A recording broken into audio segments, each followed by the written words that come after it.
web is an example why patenting software is not a wonderful idea. I haven't been a big fan, and I'm hoping that there will be some serious reconsideration, especially given that the Patent and Trademark Office is not well suited or even well positioned to assess whether a piece of software is in fact brand new or whether it in fact is something that's been known for a long time. I know that whenever I used to make a living writing software, if I had a problem that I had seen before and I knew there was a program that would solve that problem, I tended to use it. And I suppose that was 30 years ago. In today's world, doing that might actually get me and my company in a whole lot of trouble in case somebody had gone off and patented an idea inappropriately, but nonetheless is holding the reins to do that. So open source is a good thing. I think I want to come back to cybersecurity for just a second. I think it's fair for us to not only recognize but also admit that there are national scale attacks that are taking place. I think some of the revelations coming out of Mandiant, for instance, I thought were pretty persuasive as to the source of many of the attacks against American companies. But you can imagine that we're not the only targets in the world. So that is going on, and we do have to find ways of responding. The reason that I get worried about this is, of course, espionage is a big deal. It's a big business, and it allows people to take advantage of R&D that they didn't pay for and compete with you and not have to pay the cost of that research. But what I worry about is when we drift into this cybersecurity and national security dialogue, I get worried that we will get trigger happy. And the thing that I worry the most about is called attribution. The question is, if you think you were attacked, who done it? And it isn't always clear. In fact, false flag attacks are potentially extremely dangerous, especially in the context of someone saying, I consider this to be a national attack against the United States or against country X, and I feel free to respond any way I wish. I could respond with a cyber counterattack. Maybe I would use conventional weapons to attack. What if I decided to go nuclear? This is terrifying, because if you had a false flag attack and you went after the wrong party, the consequences could be absolutely devastating. But even a cyber counterattack could be hazardous. Now, I'm not saying, therefore, we shouldn't do any of these things. I think what I'm saying is better think really hard about what we're doing before we do anything. Example on the cyber counterattack, suppose you conclude that there are 10 million machines in the United States that are attacking American businesses run by some botnet general. And so we decide we're going to counterattack against all those machines. Well, they're your machines and my machines, right? And so, we're going to wipe out their disk drives. Well, this is called collateral damage in some places. The trouble is that collateral damage could destroy the very cyber infrastructure that we're depending on. That's because you and I are part of that infrastructure. What we do every day counts. And having our machines destroyed because they've been taken over by somebody we didn't know anything about is not a good outcome. So again, the vocabulary and the debate over this cyber security in the national sense, I think leads me to be quite concerned about when and how such weapons are exercised. Now, I wanted to end on two different notes. The first one is a kind of positive note. Although I'm not at liberty to suggest any details here, I want you to understand that there are more potential pieces of infrastructure to grow the internet and to rest it on top of than are presently available. One purely technical example of this is the reconsideration of the way in which we use radio. Most of us are familiar with the idea of slicing up the radio frequency spectrum into tiny little pieces and saying, you have exclusive use of that piece of the spectrum for this purpose. You purchased at auction this chunk of the radio frequency spectrum, and you can do these things with it. The trouble is, radio is a lot more interesting than that. And if you hang around at the FCC Technology Advisory Committee, like I do from time to time, one of the debates which is slowly emerging is to say, wait a minute, for all these years, we have been trying very, very hard to constrain transmitters from radiating outside of their spectrum band or their frequency band because we have crappy receivers out there that don't know how to reject the signal. I mean, for all practical purposes, we're still in 1916 with people with, crystal radios that, receive the whole spectrum. So if we build smart receivers, we can not only reject transmissions that we shouldn't be interested in, but we can do spectrum sharing in a way that could not be done before. There are little bits and pieces of that, and some of you may be using mobile phones that do that now, CDMA being a good example, code division multiple access with direct sequence spreading, is a way of taking a broader band signal and hiding it below the noise level, or at least very low signal level. The receivers collapse that signal by signal processing to figure out, oh, that's for me, not for somebody else. This is just one example of a variety of modulation schemes that we can think of. You know about FM and AM, but there's also things that the CDMA, the direct sequence spreading, frequency hopping, polarization, and a bunch of other possibilities. These radio waves are really interesting little critters. I mean, they propagate in very, very interesting ways. We're not taking advantage of any of that. What I would love to see happen is in the US that there is a serious effort to look at very, very new ways of modulating radio signals so that we can start using the spectrum better. If you sit out somewhere in an urban area with a radiometer over a broad, listening to a broad range of frequencies, you discover that the radio spectrum on average is used less than 2%, which means that we have a factor of 50 potentially available to us to increase our access to and use of radio transmission. We just aren't doing it because of the way in which we manage the allocation and use of spectrum. If it were up to me, I would never do another auction. Instead, I would it's a one shot. It's like a kid in the candy store, gobbles up all the candy and he has one day of bellyache and then it's the end of that's it. If you do open spectrum like we did with Wi-Fi, think of how much money was generated in GDP growth and taxation from all the applications and products that went along with Wi-Fi. It's a very good example of something that could be replicated if we just put our heads on right. Too many people are too eager to make, a few gigabucks now without realizing that over the long term they could make a few terabucks. So that's one thing. I think that we are on the edge of being able to do a much better job of using the spectrum. And finally, my last point, the war isn't over and the battle has not been won, or it was the other way around. The war has not been won and the battle isn't over. We must continue to fight for openness on the internet, and with your help, we will succeed. Thank you.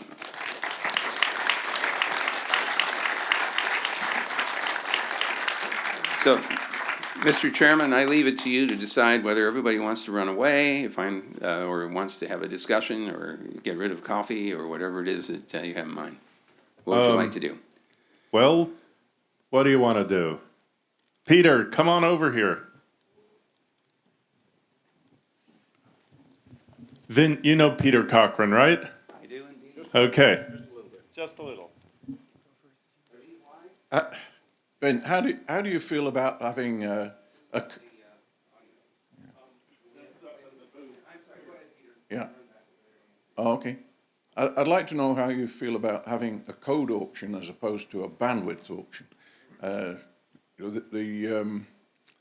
We got awful close, as I understand it, in the FCC to just letting loose and saying, do what you like, so long as you're not interfering and causing a problem, we don't mind.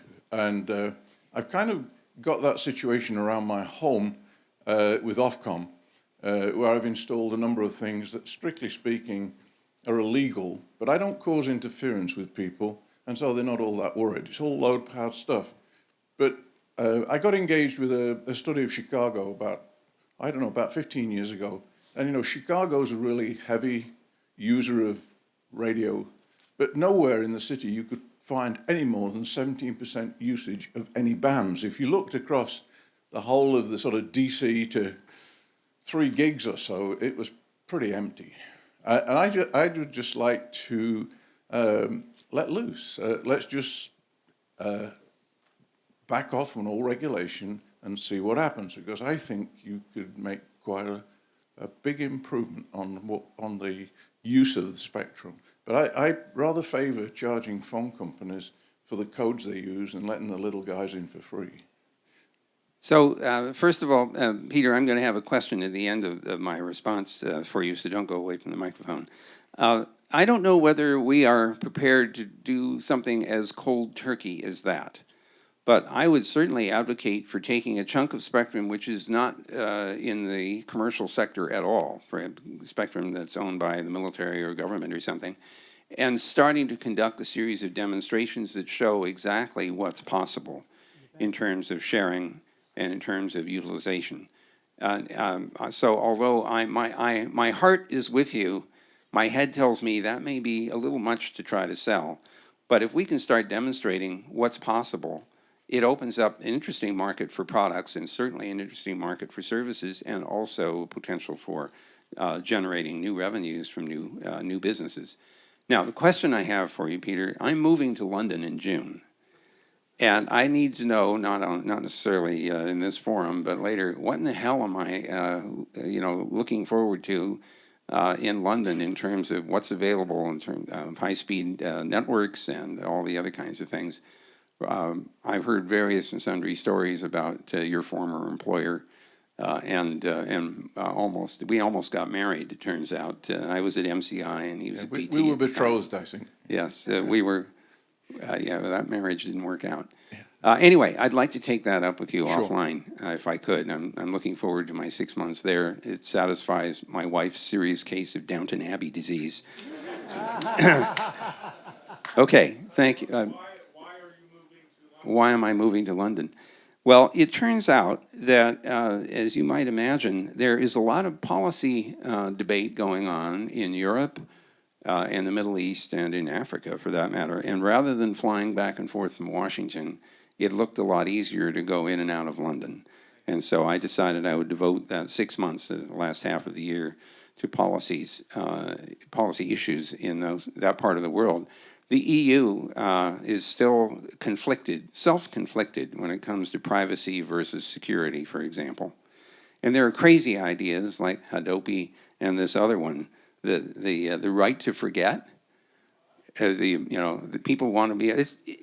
This is sort of like looking in the mirror and deciding you don't like what you see in the mirror, and then you try to fix the mirror. They think you got to fix the thing that's reflected. My reaction right now, I wanted to say this to the French president, but I didn't. Mr. President, if you really want to forget, join the French Foreign Legion. That's what it was all for. But I bit my tongue. Can I say Okay. one thought? I've seen a couple of cases where illegal operators have been using satellite transponders, and the only reason they were found out was that the noise floor gradually came up, and then Yes. they had to do something.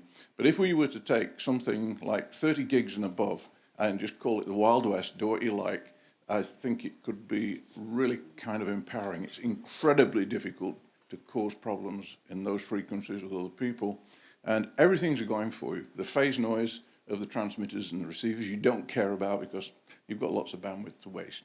I'll just seed that with you because I think we should put that in. I've tried it with Ofcom, but they're not going to do anything, I don't think. But we should try that with the FCC because it's not going to hurt anybody, and it could free up an awful lot of space. Well, actually, I would, let's see, I'll see your 30 gigahertz and raise you 30 to go up to 60. And the Yep. reason 60 gigahertz is so interesting is, first of all, this thing dissipates after about a half a mile because it's right in the oxygen absorption band of the atmosphere. And so you really can't interfere for very much because it just gets absorbed.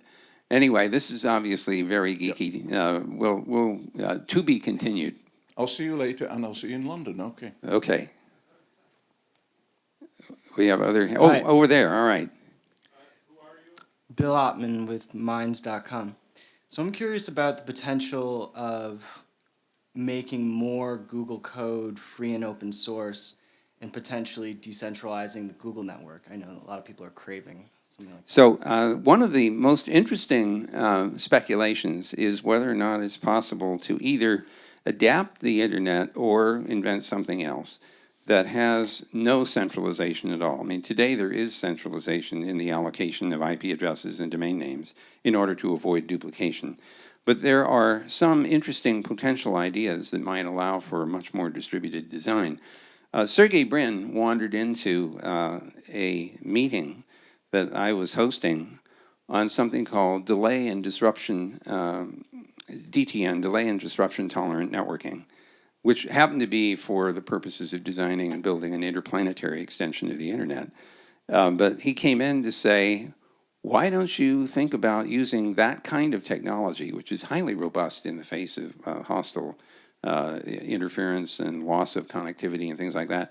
Why don't you think about whether that would be a platform in order to build a network which has no centralization whatsoever?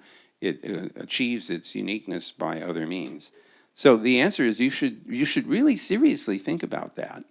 I don't know that open source is necessarily the only way to get there.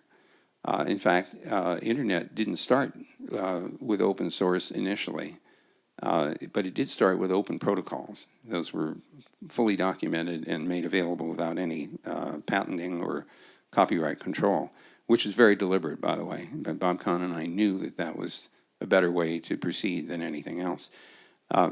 But certainly, open source eventually, in the form of Unix and the TCP/IP on the Berkeley release, sure helped a lot. To say nothing of Ethernets and things of that sort and workstations. But I would encourage you to really think seriously about what the architecture would look like.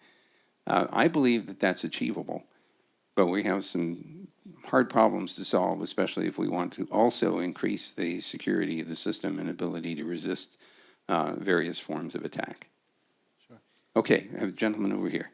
So my name is Chris Segoyan. I work for Chris. ACLU. Hi. So this week there's a big security conference in Canada, in Vancouver, called CanSec West. And Google goes in full force every year, and you actually have this great contest called Ponium, where your engineers offer bounties for security vulnerabilities in Google's products. And Right, you were going to ask about the guy that found one and didn't want to accept the let me ask the question $60,000 first. prize. Okay. Let me ask the question. All right. So you guys up the price every year, Yeah. and Google should be commended because Microsoft doesn't offer bounties, Apple doesn't offer bounties. Google has put these financial incentives in place for developers who find security flaws to do the right thing. Right. Right, and I think maybe this year it's $40 or $50 or $60,000. Last year there was a French company that said that they wouldn't give a vulnerability to Google in Google Chrome because they wouldn't give it to you guys for $1 million because they could sell it more on the open market. That's right. So the question is this: Google is currently competing to purchase flaws in Google's products with DoD and DoD contractors and military contractors in other countries. And I think it's reasonable to assume that Google will never, in fact, be able to outbid the Defense Department, even with the sequester. And to date, the only people from Google who've really said much about the existence of this market or the role that Google plays in this have been engineers on the Chrome security team who have said not very nice things about the people who are buying the flaws or selling the flaws. And I'm wondering, as an executive on stage in a very nice suit, if you have any similar thoughts about the existence of people who are buying flaws and brokering flaws in your products that are not ultimately designed to make your products more secure, but to facilitate hacks into consumers using your products.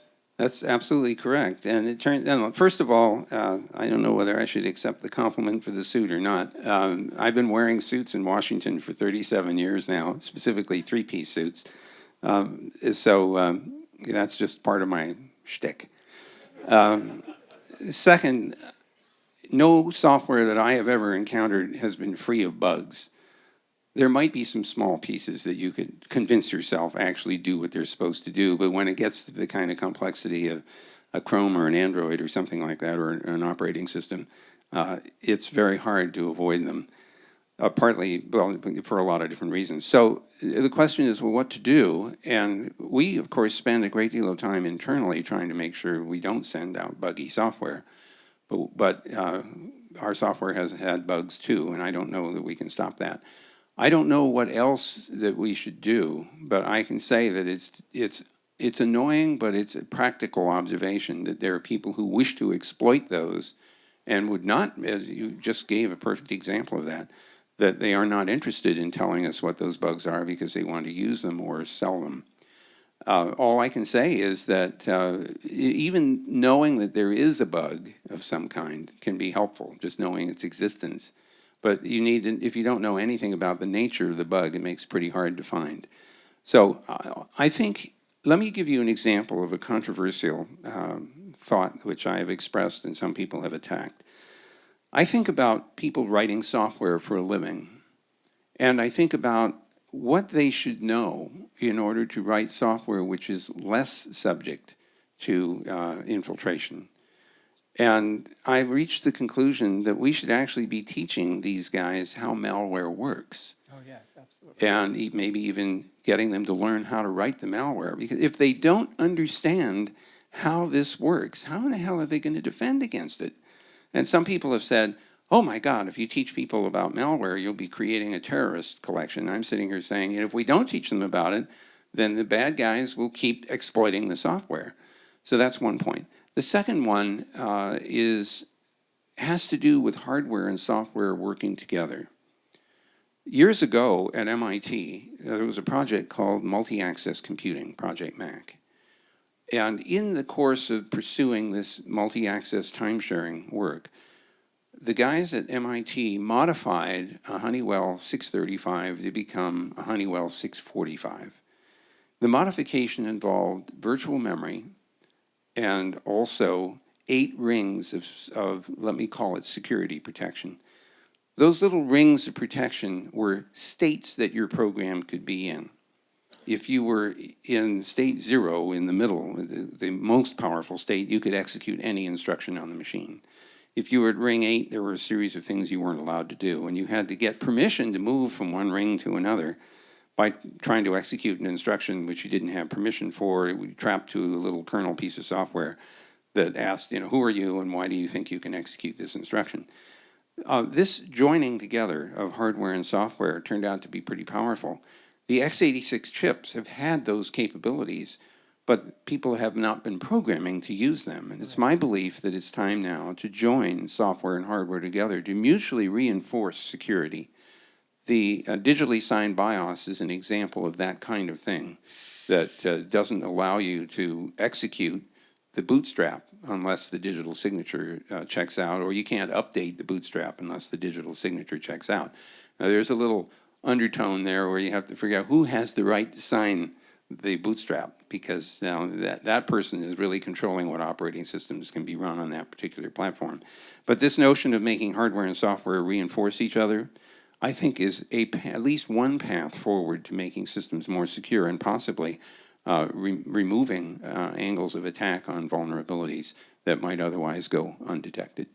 I mean, to just quickly clarify, I guess my question really was about the fact that the largest players in the market, the largest people buying the vulnerabilities, are within 100 miles of this room. What do you think about that? So actually, I don't know that for a fact. And so honestly, I just don't have any. I'm not saying you're not correct. I'm just saying literally I don't know that that's who they're selling to. For all I know, they may be selling to other folks who are not part of the intelligence community, but may be part of the criminal community, but I just don't know. Correct. Okay, we got one over there. Hi, Vint. It's only Jerry Nelson. We've just had an excellent question about zero-day vulnerabilities. A zero-day vulnerability is one which is not known to the public or the writer of the software, so that it can be incorporated into a zero-day exploit against which there will be no immediate defense. My question is kind of a follow-up for that. I assume we all agree that the United States government has sponsored cyber attacks on other entities. So it's a really interesting question. It raises the same somewhat disturbing point that the U.S. is the only country in the world that has used nuclear weapons against another country. Well, we're not the only country to do this, but we have done it. And my question is, don't you think it should be a an objective of the people of this country to urge our government not to engage in any offensive cyber attacks, because this country is inherently vulnerable and for decades to come will remain one of the most vulnerable countries to such attacks itself. So actually, I'm sorry. Well, there are good reasons and bad reasons for that. The good reasons are we're very advanced. We use a lot of technology. Unfortunately, some of it is quite old and went in a long time ago. SCADA is an example of that. The bad reason is that we have corporations who are not forced to be liable for the economic damage their buggy software causes, and so there's no economic incentive for them to do a better job of writing better software. But in any event, we shouldn't attack because we can't defend. Would you agree?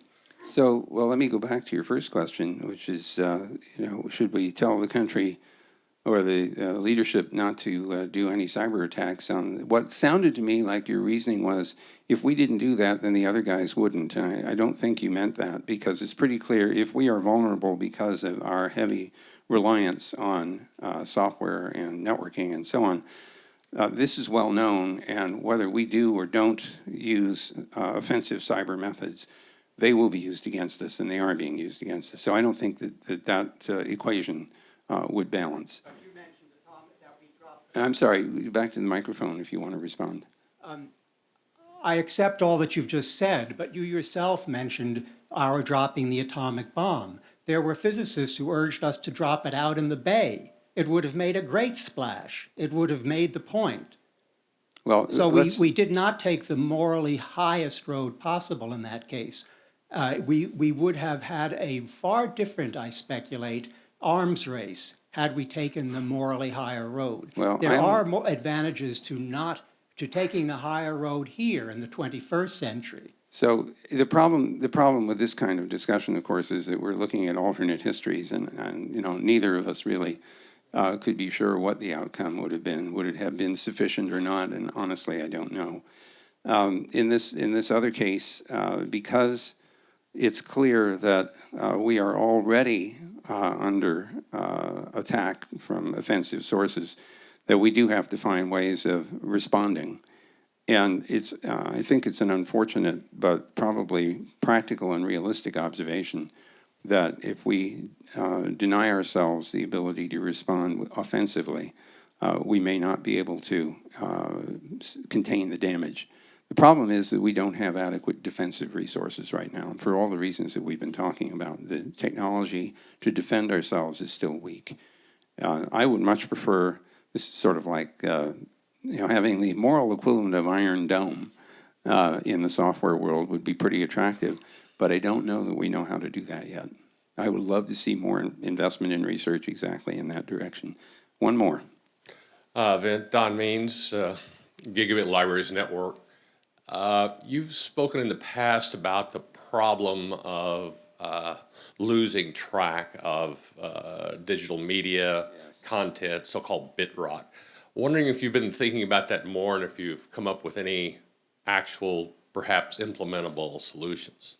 So for those of you who aren't familiar with this, the short story is that every time we use an application that produces some complex file, that we are investing time and energy in creating a bunch of bits, and that if we preserve the bits very carefully and we move them from one medium to another, as the 5 1/4 inch floppies turn into the 3 1/2 to turn into the CDs and the DVDs and so on, we keep the bits around. But if we can't keep the software running that knows how to interpret the bits, then the bits might just as well be rotten.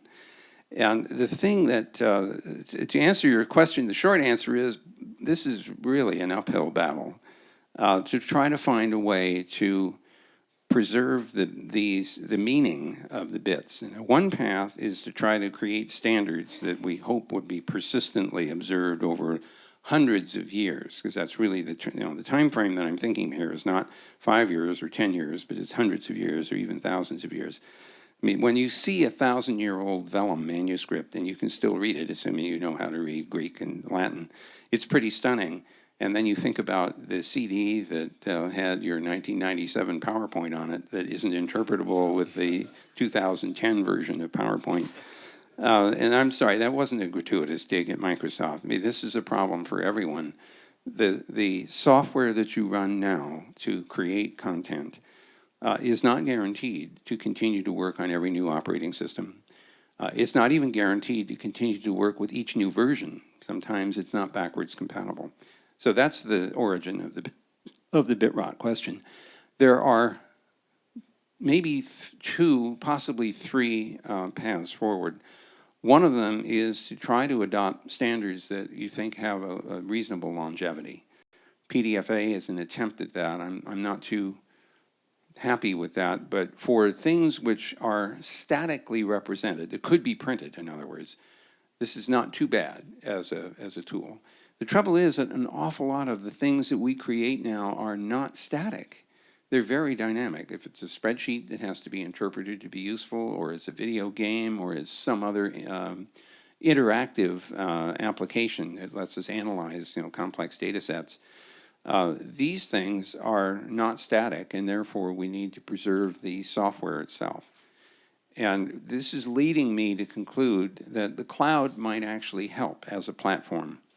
We might be able to run older operating systems through emulation.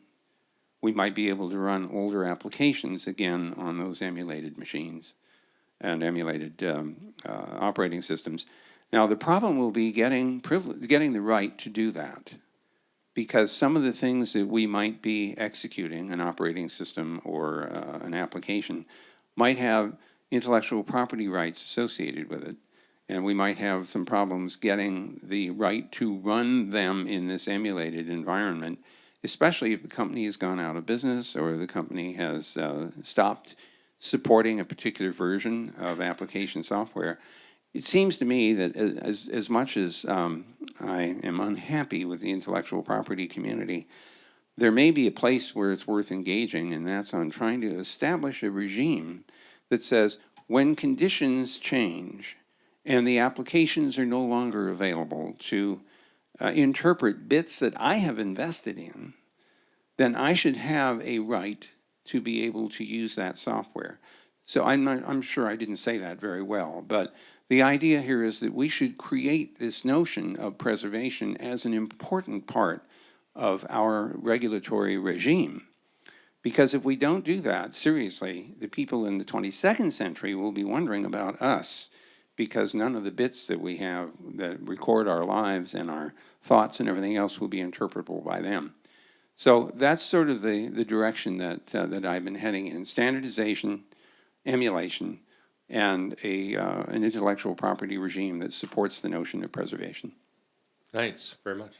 Okay, I don't see any more questions, David, so I think we must be done, at least for my part. I think we must be done with Freedom to Connect 2013.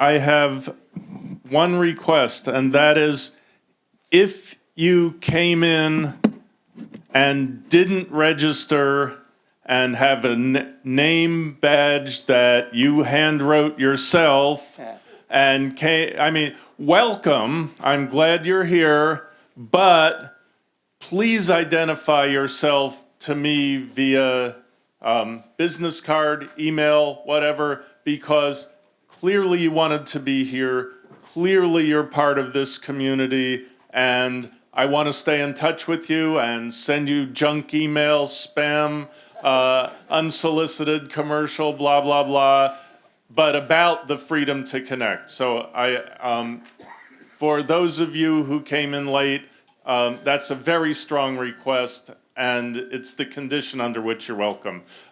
So thanks, Vint. Thanks to